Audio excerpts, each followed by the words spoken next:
Everybody, আজকে আমরা পড়ব তড়িৎ প্রবাহ। তড়িৎ প্রবাহটা কি? গতদিন আমি তোমাদেরকে আধান বলেছিলাম।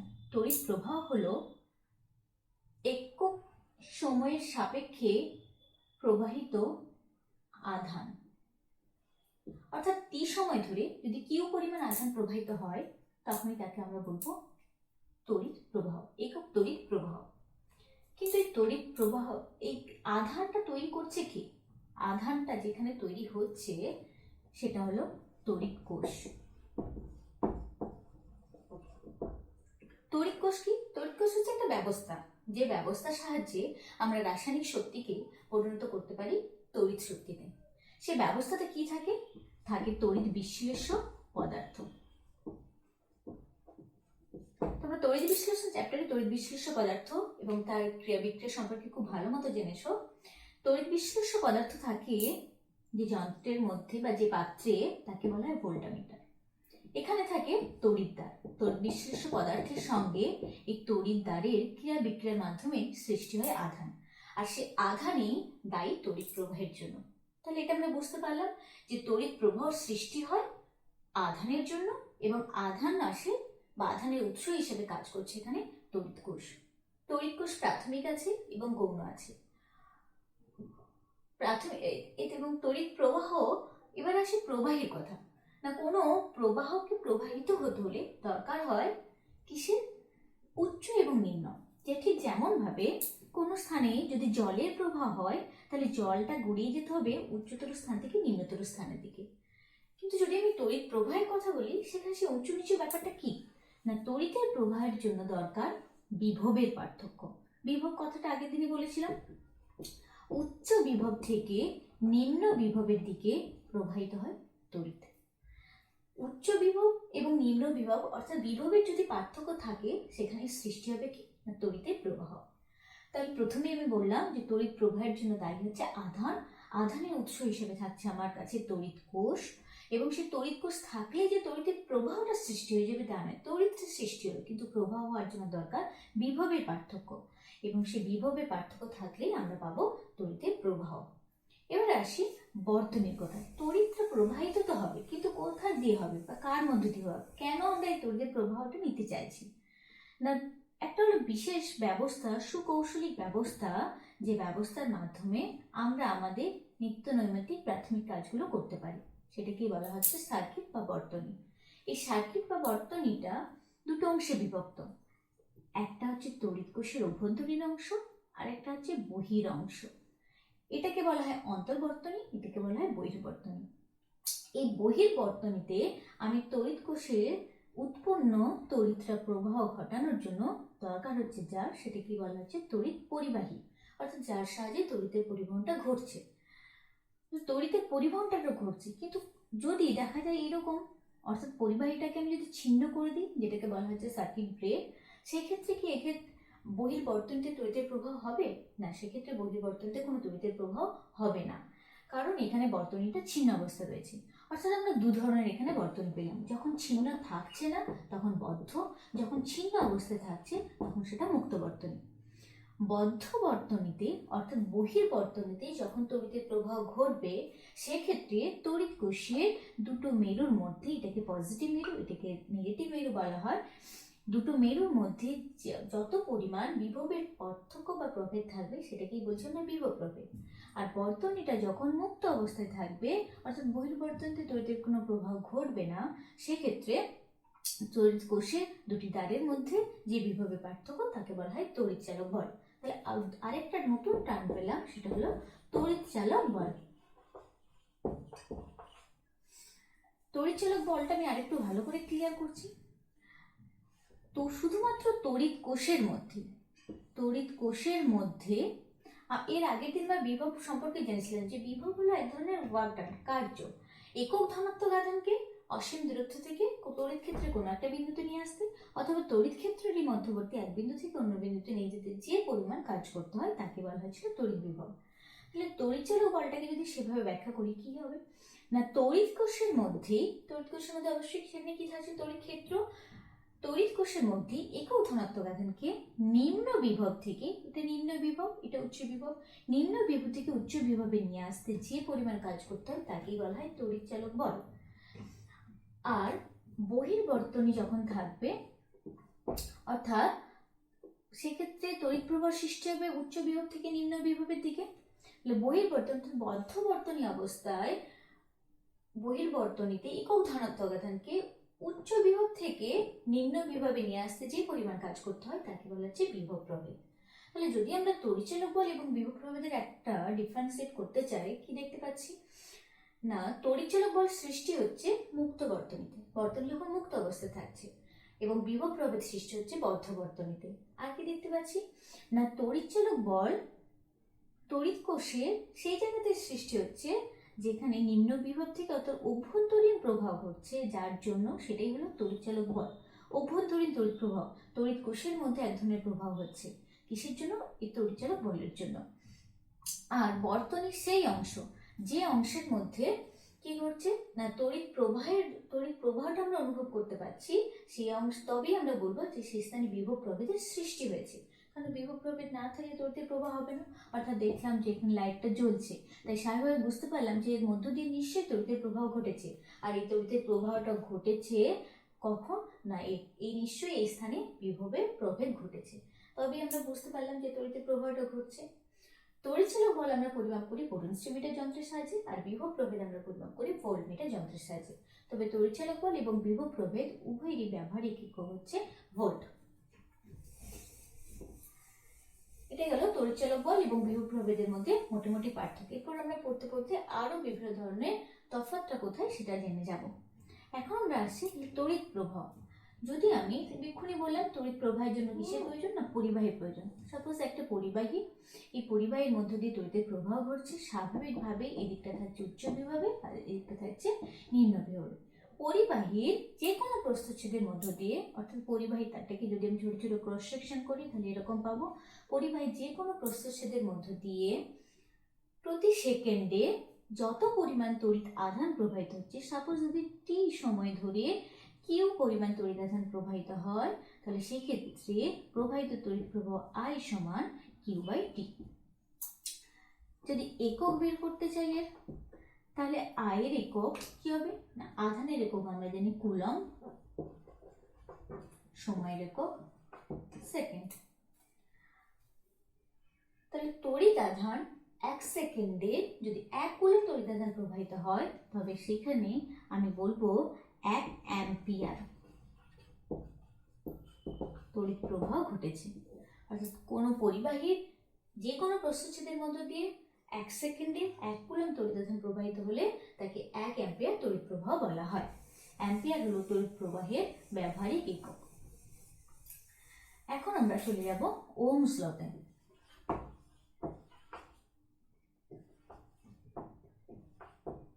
ওহম সূত্র। ওহম সূত্রটা কি না, বিজ্ঞানী ওহম তড়িৎ প্রবাহ এবং বিভব প্রভেদের মধ্যে একটা সম্পর্ক তৈরি করেছেন এবং তিনি দেখিয়েছেন, কি দেখিয়েছেন, যে কোনো পরিবাহীর মধ্য দিয়ে তড়িৎ প্রবাহ কি খুব সহজেই চলে যায় না, সেখানে কোনো বাধার সৃষ্টি হয়। যদি আমি একটা বদ্ধ বর্তনী এখানে অঙ্কন করি, তাহলে দেখতে পাবো এরকম, এই বর্তনীর মধ্য দিয়ে তড়িতের প্রবাহ ঘটবে। যদি তড়িৎ প্রবাহকে আই দ্বারা ডিনোট করি, এখানে থাকছে আমার তড়িৎচালক বল ই, আর এই স্থানে যে বিভবের পতন ঘটছে, সাপোজ সেটা ধরলাম ভি। এখানে আমি একটা জিনিস এঁকেছি, এটাকে আর দ্বারা ডিনোট করে রাখলাম। ওহম কি বলছে না, ওহম বলছে যে কোনো পরিবাহীর মধ্য দিয়ে যদি উষ্ণতা এবং অন্যান্য ভৌত অবস্থা অপরিবর্তিত থাকে, সেক্ষেত্রে যদি তড়িৎ প্রবাহিত হয়, তাহলে প্রবাহিত তড়িৎ প্রবাহ মাত্রা ওই পরিবাহীর দু প্রান্তের, এই যে দু প্রান্তের বিভব প্রভেদের সঙ্গে সমানুপাতিক। অর্থাৎ একটা পরিবাহীর মধ্য দিয়ে তড়িতের প্রবাহ ঘটছে, সেক্ষেত্রে এই প্রান্তটা যদি এ এবং এই প্রান্তটা যদি বি হয়, এখানে বিভব যদি ভি এ এবং এই প্রান্তের বিভব যদি ভি বি হয়, তাহলে ওহমের সূত্র অনুযায়ী বিভব প্রভেদ V A minus VB, V A minus VB স্বাভাবিকভাবেই, কারণ এ থেকে বি এর দিকে যাচ্ছে, তাই V A greater than VB, V A minus VB proportional to I. অর্থাৎ বিভব প্রভেদ তড়িৎ প্রবাহ মাত্রার সঙ্গে সমানুপাতিক হারে পরিবর্তিত হবে। এখন এই ওহমের সূত্রটাকে যদি আমি গাণিতিকভাবে প্রকাশ করতে চাই, ভি এ মাইনাস ভিবি কে যদি ভি ধরি তাহলে ভি প্রপোর্শনাল টু আই, বা V is equal to I R. এই যে আর, এই আরটা এখানে আমাদের ওহম সূত্রের ধ্রুবক বা সমানুপাতিক ধ্রুবক। এই আর কে বলা হয় পরিবাহী রোধ, যেটাই বিজ্ঞানী ওহম দেখাতে চেয়েছিলেন। এই আর রোধটা আসলে কি না, এখান থেকে আমরা সমীকরণ থেকে দেখতে পাচ্ছি আর সমান ভি বাই আই, অর্থাৎ কোন পরিবাহীর দুপ্রান্তের বিভব প্রভেদ এবং প্রবাহ মাত্রার অনুপাতকেই বলা হচ্ছে পরিবাহীর রোধ। সূত্র কি না, কোন পরিবাহীর মধ্য দিয়ে যদি তড়িৎ প্রবাহিত হয় তাহলে সেই ক্ষেত্রে ওই পরিবাহীটা তড়িৎ প্রবাহের বিরুদ্ধে একটা বাধা সৃষ্টি করে। এদিকে তড়িৎ প্রবাহ যাচ্ছে, এই পরিবাহীটা তার মধ্য দিয়ে তড়িৎ প্রবাহ যেতে দিতে চাইছে না, সেই জন্য সে একটা বাধা সৃষ্টি করবে। সেই সৃষ্ট বাধাকেই বলা হচ্ছে পরিবাহীর রোধ, এবং এই পরিবাহীর রোধকে আর দ্বারা চিহ্নিত করা হচ্ছে। এই আর হলো দুপ্রান্তের বিভব প্রভেদ এবং প্রবাহ মাত্রার অনুপাত। এখন এই বিভব প্রভেদ এবং প্রবাহ মাত্রার অনুপাত আর কে যদি একক নিয়ে প্রকাশ করি, তার একক কি হবে? বিভব প্রভেদের একক ভোল্ট এবং তড়িৎ প্রবাহ মাত্রার একক অ্যাম্পিয়ার। তাহলে ভোল্ট পার অ্যাম্পিয়ার। একক ধরে যদি আমি রোধের একক ওহম, 1 ওহম রোধ কাকে বলবো না, কোনো পরিবাহীর মধ্য দিয়ে যদি দু প্রান্তের বিভব প্রভেদ যদি 1 ভোল্ট, অর্থাৎ 1 ভোল্ট বিভব প্রভেদ যুক্ত কোনো পরিবাহীর মধ্য দিয়ে যদি 1 অ্যাম্পিয়ার তড়িৎ প্রবাহিত হয়, সেক্ষেত্রে পরিবাহী তড়িৎ প্রবাহের বিরুদ্ধে যে বাধা সৃষ্টি করবে তাকে বলবো 1 ওহম। এই ওহম হলো কোনো পরিবাহীর মধ্য দিয়ে প্রবাহিত রোধের ব্যবহারিক, পরিবাহীর মধ্যে যে রোধের সৃষ্টি হয় সে রোধের ব্যবহারিক একক, এটা হলো ওহম।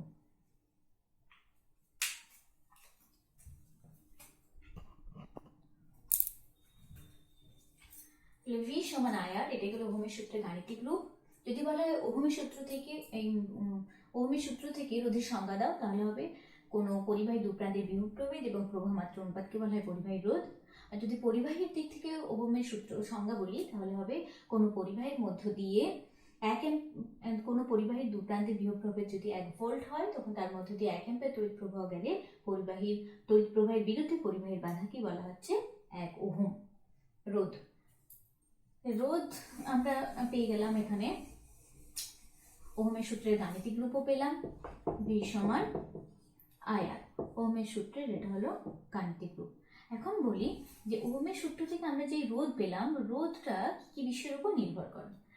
এমনিতে দেখতে পাচ্ছি যে বিভব প্রভেদের সঙ্গে তড়িৎ প্রবাহ মাত্রা সমানুপাতে পরিবর্তিত হচ্ছে। যদি ওহমের সূত্রটাকে আমরা গ্রাফিক্যালি রিপ্রেজেন্ট করি, তাহলে বিভব প্রভেদের কারণের জন্য তড়িৎ প্রবাহের পরিবর্তন ঘটছে। এই বিভব প্রভেদকে রাখলাম এক্স অক্ষ বরাবর এবং তড়িৎ প্রবাহ মাত্রাকে রাখলাম ওয়াই অক্ষ বরাবর। স্বাভাবিকভাবে এটা দেখতে পাচ্ছি যে তড়িৎ প্রবাহ এবং বিভব প্রভেদের বিস্তীর্ণ পাল্লার মধ্যে এটা একটা আমরা কি পাবো না, রৈখিক লেখচিত্র পাবো। রৈখিক লেখচিত্র পাবো, অর্থাৎ বিভব প্রভেদ যত বাড়তে থাকবে ঠিক তেমনি ভাবে প্রবাহ মাত্রাও তত বাড়তে থাকছে। এখন আমরা এটার উপর পরিবর্তনটার উপর নির্ভর করে আমরা পরিবাহীকে দুভাগে ভাগ করতে পারি। একটা হচ্ছে ওহমীয় পরিবাহী আর একটা হলো অওহমীয় পরিবাহী। ওহমীয় পরিবাহী আর অওহমীয় পরিবাহী কোনগুলো না, তড়িৎ প্রবাহ এবং বিভব প্রভেদের বিস্তীর্ণ পাল্লার মধ্যে যে সমস্ত পরিবাহীগুলো এই সমীকরণটা ঠিক মেনে চলবে, অর্থাৎ ভি সমান আইআর সমীকরণ মেনে চলবে, সেই পরিবাহীগুলো কি বলবো আমরা ওহমীয় পরিবাহী। সাধারণত ধাতুগুলো ওহমীয় পরিবাহী হয়। অওহমীয় পরিবাহী কোনগুলো, স্বাভাবিকভাবেই যারা বিস্তীর্ণ পাল্লার মধ্যে এই সমীকরণটা মেনে চলবে না তাদেরকে বলছি আমরা অওহমীয় পরিবাহী, যেমন সিলিকন, জার্মেনিয়াম, অর্থাৎ অর্ধ পরিবাহীগুলো সিলিকন, জার্মেনিয়াম, এই ধরনের, এগুলোকে বলছি আমরা অওহমীয় পরিবাহী। তাহলে ওহমের সূত্র অনুসারে পরিবাহীর আমরা দুটো ভাগও জানলাম। এখন বলছি রোধ, পরিবাহীর রোধটা তাহলে কি কি বিষয়ের উপর নির্ভর করে না, খুব খেয়াল করো, রোধ হচ্ছে বাধা। রোধটা কি? বাধা। এই বাধাটার কথা মাথায় রেখে যদি আমরা বলি যে একটা পরিবাহী যদি দৈর্ঘ্য অনেক বড় হয়, তাহলে সেক্ষেত্রে কি হবে, তার মধ্যে দিয়ে যখন তড়িৎ প্রবাহ যেতে থাকবে তখন তাহলে সেই তড়িৎ প্রবাহের বিরুদ্ধে পরিবাহীটা কি দিবে, বেশি করে বাধা দিবে। অর্থাৎ পরিবাহীর রোধ পরিবাহীর দৈর্ঘ্যের সঙ্গে সমানুপাতে পরিবর্তিত হয়। এটা হলো 1 নম্বর। কখন? না যখন উষ্ণতা এবং অন্যান্য ভৌত অবস্থা এবং পরিবাহীটা যে উপাদান দ্বারা তৈরি সেই উপাদানে যদি কোনো পরিবর্তন না হয়, এগুলো স্থির থাকবে। আর কি না পরিবাহীটা কতটা মোটা বা কতটা সরু সেটার উপর। যদি পরিবাহীটা সরু হয় তখন, আর যদি মোটা হয় সেটা কি হবে না, পরিবাহীটা যদি মোটা হয় তখন তার প্রযুক্ত বাধার পরিমাণ কিছুটা কমে যাবে, আর পরিবাহীটা যদি সরু হয় তার প্রযুক্ত বাধার পরিমাণটা নিশ্চয় বেশি হবে। তাই পরিবাহীর রোধ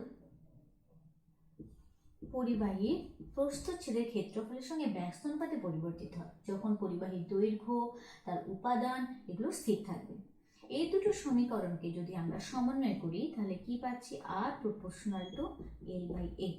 এল হলো পরিবাহীর দৈর্ঘ্য এবং এ হলো পরিবাহীর প্রস্থচ্ছেদের ক্ষেত্রফল। সাধারণত একটা পরিবাহীকে যদি আমরা ক্রস সেকশন করি সেক্ষেত্রে আমরা বৃত্তাকারই পাই, তাই এটা প্রস্থচ্ছেদের ক্ষেত্রফলটা পাই আর স্কয়ার সূত্র দিয়েই আমরা প্রকাশ করব যখন ম্যাথমেটিক্যাল প্রবলেমগুলো সলভ করব। তো এখান থেকে পেলাম আর প্রপোর্শনাল টু এল বাই এ। এই আর প্রপোর্শনাল টু এল বাই এ এই সমীকরণটাকে যদি আমরা সমানে নিয়ে আসি তাহলে আর সমান রো ইন্টু এল বাই এ। এই রোটা কি আবার? রোটা হলো একটা সমানুপাতিক ধ্রুবক এবং রোটা কি বলা হয়? কোনো পরিবাহী যে উপাদান দ্বারা তৈরি তার রোধাঙ্ক, অর্থাৎ পরিবাহীর রোধাঙ্ক। তাহলে এই রোধাঙ্ক রো এর মান কিসের উপর নির্ভর করছে? না পরিবাহীটা কি দ্বারা তৈরি তার উপাদানের উপর। এখান থেকে তাহলে দেখতে পেলাম পরিবাহীর রোধ প্রত্যক্ষকে 3টি বিষয়ের উপর নির্ভর করেছে: পরিবাহীর দৈর্ঘ্যের উপর, পরিবাহীর প্রস্থচ্ছেদের ক্ষেত্রফলের উপর এবং পরিবাহীর উপাদানের উপর। আর সমান rho into L by A. Rho সমান কি না, রো সমান আর এ বাই এল। এই সমীকরণটা আমরা দেখতে পেলাম, রো সমান আর এ বাই এল। অর্থাৎ একক দৈর্ঘ্য এল সমান যখন 1 হয়ে যাবে, এ সমান যখন 1 হয়ে যাবে, একক দৈর্ঘ্য এবং একক প্রস্থচ্ছেদ বিশিষ্ট দৈর্ঘ্য থাকছে, প্রস্থচ্ছেদ থাকছে, স্বাভাবিকভাবেই সেই ফিগারটা 3 ডাইমেনশন হয়ে যাচ্ছে, একক অর্থাৎ ঘনক টাইপ। একক দৈর্ঘ্য এবং একক প্রস্থচ্ছেদ বিশিষ্ট কোনো পরিবাহীর যদি এইটা এক হয়ে যায় তাহলে রো সমান কি হয়ে গেল? আর অর্থাৎ একক দৈর্ঘ্য এবং একক প্রস্থচ্ছেদ বিশিষ্ট কোনো পরিবাহীর দুই বিপরীত প্রান্ত বা বিপরীত তলে রোধকেই বলা হয় রোধাঙ্ক, পরিবাহী রোধাঙ্ক। রোধাঙ্কর একক হচ্ছে, রোধাঙ্কে কি একক হবে? রোধের একক ওহম, প্রস্থচ্ছেদের একক হচ্ছে কি সেন্টিমিটার স্কোয়ার, আর দৈর্ঘ্য হচ্ছে সেন্টিমিটার। তাহলে সেন্টিমিটার স্কোয়ার সেন্টিমিটার কেটে গিয়ে একটা সেন্টিমিটার থাকলো, অর্থাৎ সিজিএস পদ্ধতিতে একক হচ্ছে ওহম সেন্টিমিটার, আর এসআই পদ্ধতিতে একক হচ্ছে ওহম মিটার। এটা হলো রোধাঙ্ক। এরপরে আমরা আরেকটা জিনিস দেখব, সেটা হচ্ছে যেহেতু ওহমের সূত্র পড়ে নিলাম, নষ্ট ভোল্ট। নষ্ট ভোল্টটা কি? এর আগে তোমাদেরকে আমি তড়িৎচালক বল এবং বিভব প্রভেদ সম্পর্কে বলেছি। একটা বর্তনী এঁকে ফেলি। এটা হলো আমার একটা বদ্ধ বর্তনী। এই বর্তনী, এটা প্লাস এটা মাইনাস, এখানে তড়িৎচালক বল, এখানে তড়িতের প্রবাহ ঘটছে, তার দরুন এখানে রোধের মধ্যে একটা বিভবের পতন ঘটেছে, ভোল্টেজ ড্রপ, কারণ এর মধ্যে তড়িৎ প্রবাহের জন্য বাধা সৃষ্টি হয়েছে, আর তড়িৎ প্রবাহ হচ্ছে মানে সেখানে এসে বিভবের প্রভেদ আছে। কারণ আগেই আমি বলেছি তড়িৎচালক বল কোথায় সৃষ্টি হবে না, কোনো তড়িৎ বর্তনীর সেই অংশে সৃষ্টি হবে যেখানে অন্য শক্তিটা তড়িৎ শক্তিতে রূপান্তরিত হয়েছে। অর্থাৎ তড়িৎ কোষের কাজই তাই, অন্য কোনো শক্তি অর্থাৎ রাসায়নিক শক্তিকে তড়িৎ শক্তিতে রূপান্তরিত করা। তাই তড়িৎচালক বল সৃষ্টি হয়েছে বর্তনীর সেই অংশে যেখানে অন্য শক্তি তড়িৎ শক্তিতে রূপান্তরিত হয়েছে। আর বিভব প্রভেদ সৃষ্টি হচ্ছে কোন অংশে না, সেই অংশে যেখানে তড়িৎ শক্তিটা অন্য শক্তিতে রূপান্তরিত হয়েছে। কারণ যদি আমরা এখানে একটা বাল্ব জ্বালাই তাহলে সেই বাল্বটা জ্বালানোর জন্য বাল্বটা গরম হয়ে উঠবে, অর্থাৎ তড়িৎ শক্তি তাপ শক্তিতে রূপান্তরিত হচ্ছে। একটা ফ্যান চালালে সেটা ঘুরবে, বা আয়রন লাগায় সেটা তাপ শক্তি, অর্থাৎ তড়িৎ শক্তিটা রূপান্তর হলো অন্য শক্তিতে, সেটা হচ্ছে বিভব প্রভেদ। এখন আমি বলতে চাইছি নষ্ট ভোল্ট জিনিসটা কি না, তড়িৎচালক বলের দরুনই তাহলে বহির্বর্তনীতে বিভব প্রভেদ ঘটছে, তার ফলেই তড়িৎ প্রবাহ হচ্ছে। অর্থাৎ তড়িৎচালক বলকে যদি কারণ বলি, বিভব প্রভেদকে বলছি তার ফল। তাহলে তড়িৎচালক বল একটা যখন তড়িৎ কোষের মধ্যে একটা অভ্যন্তরীণ প্রবাহ হয়, আমি আগেই বলেছি, এবং সেই প্রবাহ হয় নিম্ন বিভব থেকে উচ্চ বিভবের দিকে। অর্থাৎ সেখানে একটা প্রবাহ হচ্ছে, এবং কিন্তু সেই প্রবাহ যেখানেই সৃষ্টি হবে সেখানেই কি হবে না, একটা বাধা থাকবে। অর্থাৎ তড়িৎ কোষের মধ্যে একটা অভ্যন্তরীণ বাধা থাকে, যেটা হচ্ছে অভ্যন্তরীণ রোধ স্মল আর দ্বারা চিহ্নিত করলাম। তার মানে তড়িৎচালক বল ই বহির্বর্তনকে সৃষ্ট বিভব প্রবাহ ভি এবং তার অভ্যন্তরীণ এই বাধার দরুন আরেকটা ভোল্টেজের পতন ঘটছে। সেই ভোল্টেজের পতনটা তাহলে কি হলো, আই ইন্টু আর। স্মল আর কিসের জন্য, না অভ্যন্তরীণ রোধের জন্য। এই যে অভ্যন্তরীণ রোধের জন্য তড়িৎ কোষের মধ্যে কিছুটা ভোল্টেজের পতন ঘটলো, সেই ভোল্টেজের পতনটা কি বলছে, সেটা যেহেতু নষ্ট হচ্ছে তাই এটাকে আমরা বলছি নষ্ট ভোল্ট। অর্থাৎ আমরা বলতে পারি ই সমান ভি, ওহমের সূত্র থেকে পেয়েছি ভি সমান I R, I capital R, এটা আমার বহির্বর্তনীয় রোধ, আর এটা হলো অন্তর্বর্তনীয় রোধ, আর স্মল আর, বা আই সমান কি পাচ্ছি না ই বাই আর প্লাস আর। অর্থাৎ মোট তড়িৎচালক বল বহির্বর্তনী বিভব প্রভেদ এবং অন্তর্বর্তনী ননস্টপ ভোল্টের জন্য দায়ী থাকছে। এখান পর্যন্ত থাক। Thank you. খুব ভালো করে পড়াশোনা করবেন।